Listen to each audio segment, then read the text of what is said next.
Hello and welcome back to Suspended Fanimation. I am your host, Dennis Patholkis, and this is Krypton Season 2, Episode 10, The Alpha and the Omega. Thanks, everybody, for coming in and joining me on this season finale of Krypton.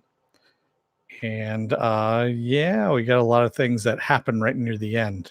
There was a lot of weird stuff. Again, like I said, it's SyFy budget, so they can only do so much. And yeah, I don't. It's going to be craziness what they're going to be bringing into season 3 from what it looks like here. So let me get some. It's 11:15 on the East Coast. Dennis, you're killing me. Yeah, I know, Joe, but you know what? I watched the East Coast feed, so that's when it ended. So bring those issues up to SyFy. They're the ones that are doing it so late for you guys. It's nice and early over here. It's 8:15 for me. Yeah. So let me get some business out of the way first here. If you like what you see here, hit the subscribe button, hit the like button. Also, you can follow me hitting the little bell down below there. If you hit the bell before, don't hit it again. It will unclick it. You can go into the bell settings, get as many or as little notifications as you want. That will still give you a 50-50 chance of YouTube actually notifying you when I'm on live again next. If you want to see when I'm on live, take a look at my schedule up at suspendedfanimation.com. And it's also mirrored on my Facebook site as well. I have a Twitter, I have an Instagram. I also have a Patreon page as well. The Patreon page does not have any tiers set up as of yet. So, with all that said, let's delve into this.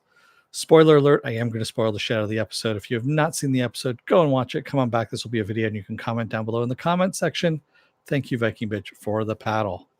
Ooh, I need to fan myself a little bit. We're in the middle of a little mini heat wave going on over here, so it's still in the 80s right now. I for one am happy they're bringing Thanos into this. I'm kidding, they're not bringing Thanos in, but we'll get to that in a little bit here. So we start off with Zod preparing to jump towards Earth. He's got his ships, they're all fueled up, and he's going to make his way towards Earth to, of course, take over and start the colonization process there. And then we jump to 12 hours earlier with chunks of Wexlor pelting Krypton. And, Val ends up calling Zod from the ship and telling him, you know what, give up. And, or they're going to come after him. And Zod says, yeah, screw that. You know what? Because I'm not giving up anything. He goes, I know I'm going to use all the resources I have. I'm going to hunt you guys down until I exhaust everything I've got. And he goes, and even then, I'm still going to keep going after you. We see a paralyzed Adam. He's all hopped up on Kryptonian painkillers now at this point. He's, paralyzed from the waist down at this point. And he's telling Nyssa all about the Zeta Beam, and Zardeth, the guy who invented the Zeta Beam, gave it to him. And she goes, well, why don't you just find Zardeth, and basically he can help you with, not being paralyzed. And he says, well, I wasn't supposed to use it for time travel. And pretty much if I use that thing again for time travel, it could be a reality ending event kind of thing. So, yeah, I really don't want to do that. And I was the one that actually kind of monkeyed with it a little bit and made it so I could do time travel with it. But I'm never going to do that again. And he ends up falling asleep. Dev and Jaina, in the meantime, are drinking out in the Outlands because they think that everything is lost. Of course, Wexlor is blown up. Chunks of it are pelting down on Krypton. You're hearing explosions outside, and they think that the whole rebel, army is gone. And they're going, well, it's just us now. And we're going to have to take down Zod. We're going to have to find something to take down Drew with, it's just us. And Dev's like, yep, we're the only ones that we have left. All we have is each other. And they lean in and kiss. And just then the door opens up and they stop, they get back. And who is it but Lyta? And Lyta's like, well, what's going on? What are all those explosions outside in the sky? I've been asleep. Why won't anybody tell me anything? I'm not a kid anymore. Mom, what's this strange man doing here in our house? Yeah. So Seg is in the meantime is in his ship, and it looks like it's gotten pretty much beaten up, and he's trying to contact anyone that can that he can, and he finally ends up contacting Val, and Val's like, okay, we've got your signal, we're going to come by, we're going to pick you up, and we're going to land in the Outlands. and we've got everybody here on board as well. And they're we're looking forward to getting you and Kem on board. And Seg's like, Kem didn't make it. Doomsday ambushed us in the tunnels, and Kem died. And Val says, well, all of Krypton will remember him as, a savior for his sacrifice and also as your brother. So Kem has been inducted into the L's at this point. Excuse me. Nyssa, in the meantime, has Adam's Zeta beam in her hand. And when Adam wakes up, he's like, you don't want to be playing with that. You don't know where you're going to end up. And also, it's really harsh landing no matter where you're going to be at. So you really don't want to be doing that. And she's like, I can use this to find Brainiac. Yeah, my son. And, that's when Adam starts screaming for Val to come in. Val comes in and, he's trying to, talk her down, and she disappears and winds up on the bluff above a beach fairly nicely. She actually has a fairly nice landing, which means that Adam really doesn't know what the fuck he's doing with the Zeta beam at all. He really does not. Yes, I did see the Winona Earp bloopers, but we're talking about Krypton right now, Joe. So we'll get to that and near the end there. Excuse me. So Lyta is told that the Wexor has been destroyed, and she's like, okay, so pretty much everyone's gone, but I know that Seg isn't gone because he wouldn't come back into my life only to be dead right now and all that stuff. And she goes, well, we have no choice but to take down Zod now on our own, is what she says. And she goes, you know what? I've got some Sagittari that are loyal to me, and they're spreading the word that I'm alive. And as we speak, the Sagittari are turning on Zod. And that is when, and they say, excuse me. And they still need an army, of course, even to hold everything once they've taken Zod, down at this point. And that's when Seg arrives and with his crew, and everyone rejoices. Yay. So Zod gets word that the rebels have arrived in the Outlands, and Zod is interrogating Sagittari Thur, who was in the last episode, who saw Lyta, who's alive. And he's like, where are they at? And he just starts beating the shit out of Thur until Thur tells him, he goes, and he's like, yeah, this is where they're going to be. Just don't kill me. And Zod's like, okay, great. Thanks. And for your trouble, I'm going to slit your throat, which he does, and just kills him. And he says, you know what? We're going to send all the Sagittari out to you. So the rebels have a wake and a drink for Kem, and Dev asks if Seg saw, Doomsday, and Seg's like, yeah. He goes, I looked right into his eyes, and he basically tells him everything he saw. He said, I saw no pity, I saw no remorse, I saw nothing in his eyes. And that's when Lyta goes, that's what I saw in Drew's eyes too. It was almost like they were twins. We've got to do something. And Seg finally asks, he goes, so has anyone seen Nyssa? I forgot she existed, but has anyone seen Nyssa someplace? And that's when we see Nyssa wandering around on the beach, and she comes across a whole bunch of burned bodies. And a burned, dying man comes out. He doesn't say anything to her. She's trying to find out where she is. She thinks it's Ron, excuse me. Thanagar, Ron, that kind of stuff. And the dying guy points up above, and she goes, what? Is there something up there? And he dies. And so she takes his gun and walks away. Because, that's what you're going to do when you're on a strange planet. You don't know where the hell you are. And some burned guy who's next to a whole bunch of burned other guys is pointing up there and, dies. So Adam tells Val he can still do more to fight. You know what? He's not just a cripple. And he goes, come on, just put a gun in my hand, point me where I need to go, and I'll do it. And he says that Krypton is now his home too. And then he just rambles on about his childhood and his home and how him and his dad didn't get along because his mom died during childbirth. And I mean, it just goes on. And we're like, yeah, okay, we got it. And he says, yeah, now that Nyssa took the Zeta beam, he goes, I'm pretty much stuck here. So Val promises to make it up for him, make it up to him for everything that he's done for his family too at this point. So Lyta tells the rebels about her inside troops, and she goes, yeah, I got some inside troops. We're going to be good. Everything's going to be good. When she gets a phone call on the comms from the other trooper, the other Sagittari, who is taking fire and says, Zod knows everything about us. we're pretty much screwed. We're going to die. And they're like, tell her to get out of there. Yeah, why don't you get out of there? I can't. We're pinned down. And then we see her die. So yeah, again, they're screwed again, yet again. It seems like Zod's like one step ahead of them all the time for some reason. So Dev says, they're going to need to dig in now at this point, because if Zod is going to bring the war to them, they need to dig in. And Seg says, you know what? No, actually, what we need to do is take Zod in Kandor, since he sent all the Sagittari towards them out in the Outlands, and he's left himself exposed, exactly like we wanted to do in the first place. And Jaina's like, well, we got all these civilians we need to take care of, and we need to, protect them. And the civilians like, screw that. We're in this fight now because basically Wexlor is destroyed and we're going to die. So give us some weapons. We'll fight. And they're like, okay. And Dev's like, I got some weapons around here. Sure, we can arm you. So we see Seg walking out in the streets of Kandor, basically calling out Zod, calling him a pussy as he's going out there. And, where are you? And he's telling the people that Zod has been taking people off the streets, putting them in detention centers and doing somatic reconditioning, that no one has free will anymore.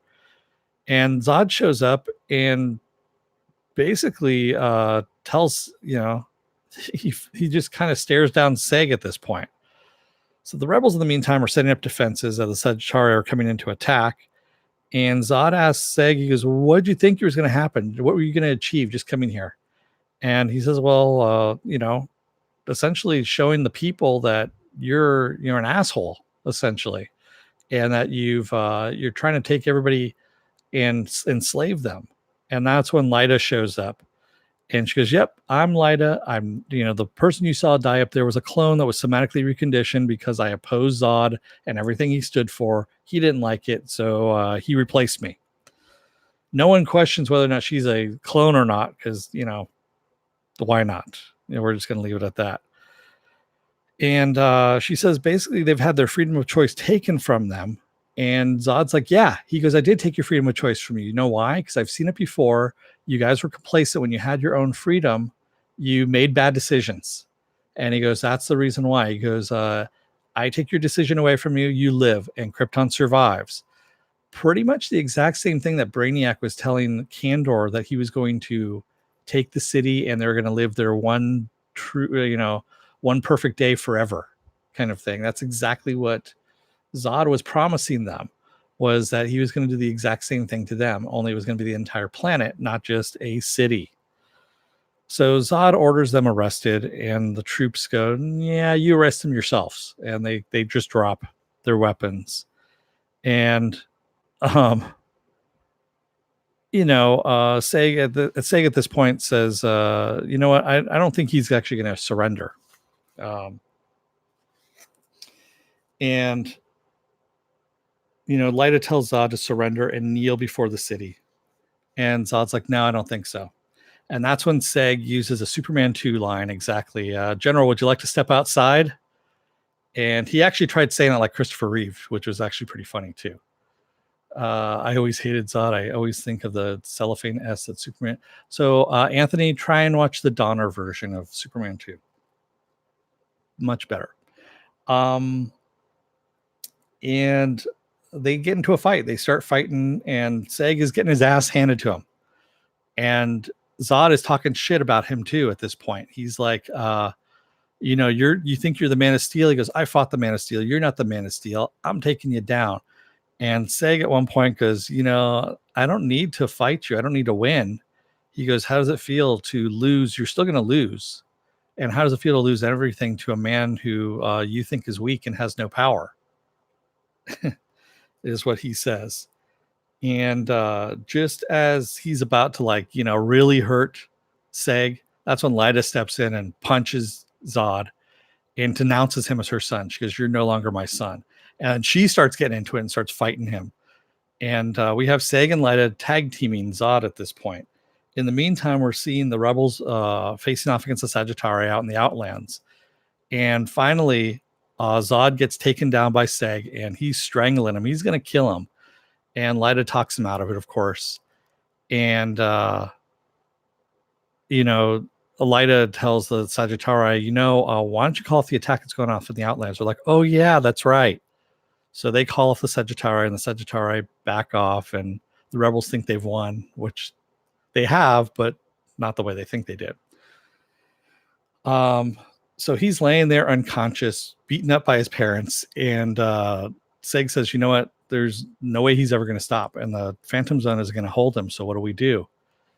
So we see them put him into the Black Mercy, and this is what we saw at the very beginning. Is he's dreaming about having won, conquered Krypton, and now he's going out to go conquer and colonize the galaxy out amongst the stars. So the rebels are celebrating when Val comes in and says he spotted a heat signature on an asteroid, and he thinks that some resourceful moon Wexler people have survived, and he gives them the coordinates, which I'm pretty much sure thinks that Jaxor is one of those heat signatures out there, and she's the one that's responsible for that because she is a scientist after all and knows how to do this kind of stuff. Sorry, I need to wet my whistle there just a little bit. Vodka tastes pretty good at this point. Nyssa, we see Nyssa on the other planet again, and she sees an Omega symbol drawn in blood on one of the rocks. So the Omega symbol means that Thanos is, I'm not kidding, it's Thanos, not Thanos, it's Darkseid. So Darkseid is what the Omega symbol is, and she looks up and sees a bunch of winged creatures flying. Now, they did not look like parademons. Those look like Hawkmen and Hawkwomen. So I believe she is on Thanagar at this point. Yeah, I don't think that she is... she's not in Kansas anymore, that's for sure. Not in Krypton either, or Craptown for that matter. So I don't think they're parademons. I believe they are Hawk people. And they were all flying towards something. They were set up against the sun, Joe Greer, so that's the reason why you could get away with that really bad CGI and still have it look like shadows. And yeah, it was just really bad animation. That's all it was. So Val comes in and he tells Adam he's going to be happy with what he's given him. He's got something for him. Jaina and Dev, in the meantime, are outside spending a little quality time out in the frozen tundra of the Outlands, when what do they find? A frozen doomsday. He's fallen from the moon and has embedded in the ground and is frozen solid. So Val is drunk, and Seg helps him up and inside, and we see Adam has gotten leg braces and a jetpack, much like his comic book counterpart, and Val is the reason for that. And I love how he actually, he's drunk. He ignites the jetpack inside and flies up, hits the ceiling, smashes back down, and starts laughing because I can't feel my legs still because, again, he's paralyzed. So it doesn't make any difference at this point. And then we see somebody peeing off in the corner, and Seg's like, "What the hell are you doing here, Lobo?" And Lobo's like, that green goop that you told me was out on Colix column, he's trying to say Colix, and of course he can't. And he says, "That wasn't Brainiac. Brainiac's still alive, and you're going to help me hunt him down." And Seg's like, "Why would I help you hunt him down?" He goes, "Because you were carrying Brainiac for a long time. You guys were intimate, and I think you got some ideas of where he is, and you may be useful." And Seg says, "You know what? I want to make a deal." And he goes, "I knew you were going to say that." And he goes, "I'll help you find Brainiac if you help me get my baby back, Jor-El." And Lobo's like, "All right, I'll help you get your baby back, maybe in mostly one piece kind of thing." And he agrees, spits on his hand, and they shake.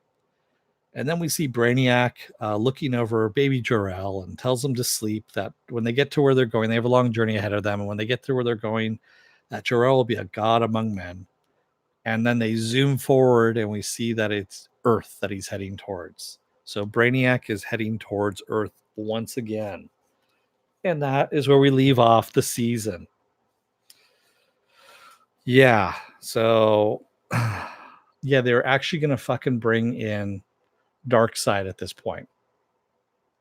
Yeah. And I guess the Hawk people are a given because we heard that rumor anyway. I hope Lex Luthor doesn't find those leftovers. He can make his own. But yeah.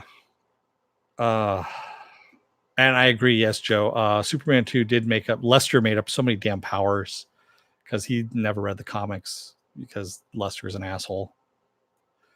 Let's see. Joker says Colin acted his ass off this season. This is a true redemption for him after his underwritten role on Arrow. Yeah, Colin Salmon's a really good actor. He does know what he's doing when he has some good direction and he has some room to actually act. And that's, again, like I said, your series is only as good as your villain. This is a mediocre series for the most part. I mean, it's not a great series. The only thing that's really good about it is your villains. Brainiac is a great villain. The actor who plays him, awesome actor. Loved him in Da Vinci's Demons. He played a great villain in that as well. And, you know, Colin Salmon, again, as Zod. He is Zod. He is a great Zod. Even Doomsday was good for what we saw of him. And even having his background changed a bit, that's actually was good. I mean, I like that episode where we got Doomsday's background, if you will. And that was pretty damn good as well. Anthony Greenslade, honestly, I haven't seen Krypton yet, as there's just too many series to watch, really. Currently, just watch The Boys, episode 4, really good. Yeah, tell me about it, Anthony. There is a lot of shit out there. It's hard for me to keep up as well. That's why I set this thing up on schedules, and you know, I try and watch what I can, and anything extraneous, if it's not good past the second episode, I'm like, yep, not gonna do it. It's gone. So we'll see how the Wu Assassins is, because I'm going to be watching that this weekend to see if that's actually going to be any good, since I'm supposed to be doing that next week. Thanagar is nowhere near Krypton. No, it's not. I believe it's on the other side of the galaxy, as a matter of fact. Actually, I don't even think it's in the same galaxy. This timeline is fucked. Yes, it is. This timeline is really fucked, especially with, you know, Tiny Lobo being there. And what the hell was up with the red paint under his eyes, too? What planet is Mon-El from? He is from Daxam. Daxam is the planet in the same solar system as Krypton. So, yeah, we haven't even got to the Daxamites either, Anthony. Yeah. Completely. I mean, and that's the whole thing is Wexthor. When Wexthor exploded, it also affected Daxam as well. Because usually that happens when you have a moon that explodes, it fucks up an entire solar system. It doesn't just, you know, go, oh, it exploded. No, it's gravitational forces, that kind of thing. Yeah, there's stuff that happens. So, yeah, the Kryptonians really kind of screwed up their own solar system quite a bit near the end there before they even exploded. It was kind of surprising that they lasted as long as they did even afterwards. Do you think they'll bring in Daxam next season? Maybe. I doubt it, though, Penn, because they are already dealing with the Hawk people and Darkseid. Yeah. So I don't even think they're going to bring in Daxam. It would be interesting if they did, because Daxam would be another front, because Daxamites hate Kryptonians for everything that the Kryptonians have done. Even though there might be closely related, there's always been, you know, a thing that maybe the Daxamites were a long lost cousin of the Kryptonians at one point in time. Hey, Stanley Tweedle. Although it's kind of weird. So the Daxamites are basically their kryptonite, if you will, is lead. It's a weird thing. So, yeah. I mean, they did it really well on Supergirl with Mon-El and the Daxamites. They did a great job of bringing that in. But I don't know if they're going to do it for this show, to tell you the truth. It would be nice to see it. Yes, they're immune to kryptonite because, yeah, they have a different, yeah. So yeah, they don't have any problems with kryptonite, but lead, on the other hand, different story altogether. I like the storyline on. So yeah, the storyline on Supergirl was good. Quite honestly, I know that the CW is looking, going towards CW-ness at this point. So CW is losing Arrow. They're in the last season. Rumor is Legend of Tomorrow and Flash are also going to be going away as well. So of course that leaves them with just Supergirl and Batwoman and Black Lightning. So they're looking at bringing in another storyline or another series, and I don't know why they just don't go with Legion. Legion, the Legion of Superheroes. They've already introduced them in Supergirl, so they already have Brainiac in Supergirl. It's not a far cry to have him go back to the year 3000 and bring in the Legionnaires at that point. You can still have them time travel like they did in the cartoon. There is a cartoon. If you have DC Universe, they do have the Legionnaires on there, which is a great cartoon, by the way. If you ever get a chance to watch it, it's pretty damn good.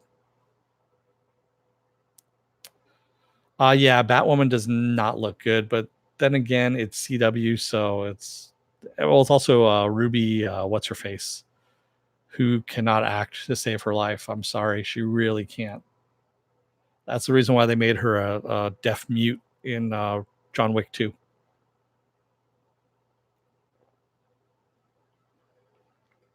Yeah, they're like, you know what? You have a lot of lines in John Wick 2, but you're now a deaf mute.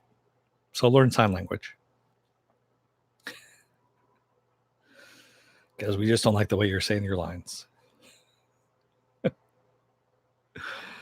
So yeah, you can sign while you're carrying a gun in the other hand.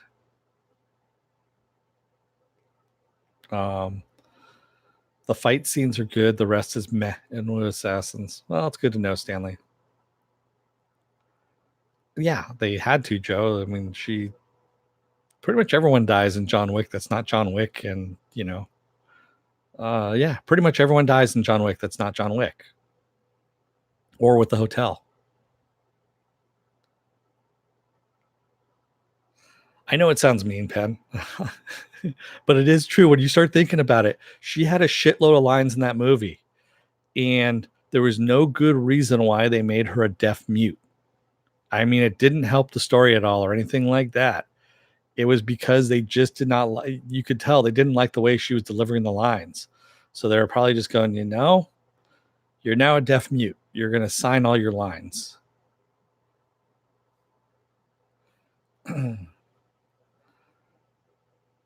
Well, Black Lightning was good at the start, but has gone downhill. I've stopped watching, Anthony. I agree with you. What is it? The second season now? I kind of started watching it, and then I was like, yeah, I'm losing interest. It needed to pick up the story a lot more, and it didn't. It just kept retreading the same ground over and over and over. And then they would start to move forward, then they take 5 steps back, and then they'd start back again. And then it was really going circular, quite honestly, in Black Lightning. So I stopped watching it just for that. If you're not going to go forward with it, and you're not going to yes, you're going with government conspiracy, and I thought that was kind of good. They're going with government conspiracy and all that stuff, and then they just kind of dropped it out. If anything, they started following almost the Static Shock line about bang babies and stuff like that. That's where they were going with it, and then they kind of dropped it. And I don't know what happened. I don't know if it was the sexual allegations of the showrunner that was happening. And then, they should have actually just kept with the bang babies plot line from Static, because that was actually pretty good. It just kind of got bogged down. John Wick 4, Morpheus, give him the red pill. Well, if you saw John Wick 3, you saw where they ended up with that one, because there is a John Wick 4 coming out next year. Yeah, because they're just wrapping up now on Bill and Ted Face the Music.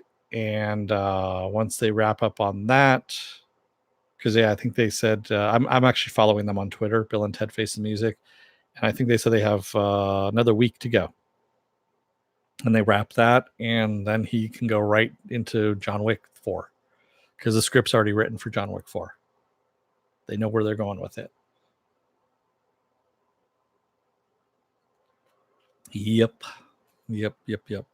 Well, I'm looking forward to anything he's in right now. Keanu Reeves, action wise, Bill and Ted Face the Music. I love Bill and Ted. It's one of my, it's not even a guilty pleasure. It's just a pleasure, quite honestly.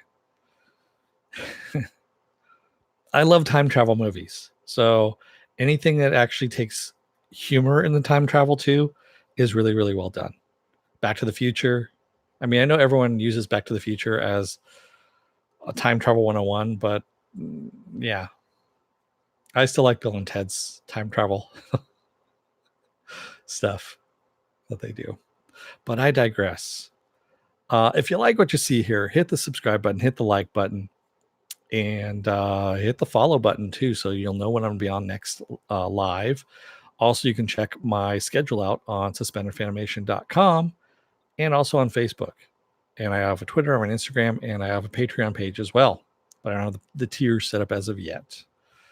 Let's see. Tomorrow is going to be The Boys. Friday, I'm off because we don't have anything going on DC Universe yet until September 6th. Saturday is Saturday Morning Blast Off. We got a lot of stuff to cover. Sunday is Preacher. Monday, unfortunately, is Bear at the moment. But Tuesday, I'm going to be doing The Woo Assassins, I believe, is what I'm doing. Let me check my schedule real quick, because the next 2 weeks are going to be a little bit weird until stuff starts up. I take that back. Woo Assassins is coming up on Wednesdays. And then, of course, The Boys are on Thursdays still. So I'm going to be off Monday and Tuesday. Yeah, for the next 2 weeks. And then on the 3rd of September, The Dark Crystal starts up on Tuesdays. What episode am I at in The Boys? I am on episode 4. That's what I'm going to be doing this week, is episode 4. Yeah. All right. So I'm going to cut this one a little bit short because I am dying in here. It's a little bit hot. I need to open up some windows and see if I can get some air coming in here. I want to thank you all who stayed up this late to watch and participate in the chat, and especially you if you made it all the way through this video. If you're still on the fence about joining up, there's going to be a video that pops up here that is going to be picked exactly for you for my video library based on all the algorithms of everything you watch. It's going to pop up there, and up here is going to be Legion. So for all of you out there, thank you for watching. I will see you tomorrow for The Boys, and don't let the door hit your ass on the way out. Otherwise, you may find yourself on a strange planet with the Omega symbol drawn in blood on a stone and some really bad CGI winged creatures flying overhead. Thank you, everybody. I will see you tomorrow night. Good night.